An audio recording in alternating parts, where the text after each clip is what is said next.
ഉമർ ഇബ്നുൽ Khattab റളിയല്ലാഹു അൻഹു സുബ്ഹി നിസ്കാരത്തിൽ സൂറത്ത് യൂസുഫ് പാരായണം ചെയ്യുകയാണ്. ഫസമിഅ്തു നശീജഹു വ ഇന്നി ലഫീ ആഖിരി സുഫൂഫ്. അവിടുത്തെ തേങ്ങൽ, അവിടുത്തെ കരച്ചിൽ അവസാന സഫിൽ നിൽക്കുന്ന ഞാൻ കേട്ടിരുന്നു എന്ന് മഹാനായ ഉമർ ഇബ്നുൽ ഖത്താബ് റളിയല്ലാഹു അൻഹുവിൻ്റെ നിസ്കാരത്തിലെ ഓത്തിനെക്കുറിച്ച് ശദ്ദാദ് തങ്ങൾ രേഖപ്പെടുത്തുന്നുണ്ട്.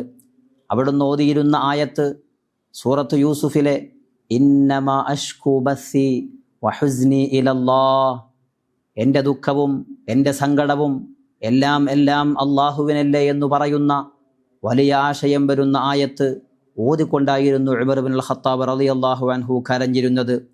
അബ്ദുല്ലാഹി ഇബ്നു ഉമൈർ റളിയല്ലാഹു അൻഹു പറയുന്ന മറ്റൊരു ചരിത്രത്തിൽ കാണാം, മഹാനായ ഉമർ ഇബ്നുൽ ഖത്താബ് റളിയല്ലാഹു അൻഹു സുബഹി നിസ്കാരത്തിന് വേണ്ടി ഞങ്ങൾക്ക് ഇമാമ നിന്നു. ഫഫ്തതഹ സൂറത്ത് യൂസുഫ്, മഹാനായ ഉമർ ഇബ്നുൽ ഖത്താബ് റളിയല്ലാഹു അൻഹു സൂറത്ത് യൂസുഫ് പാരായണം ചെയ്യാൻ തുടങ്ങി.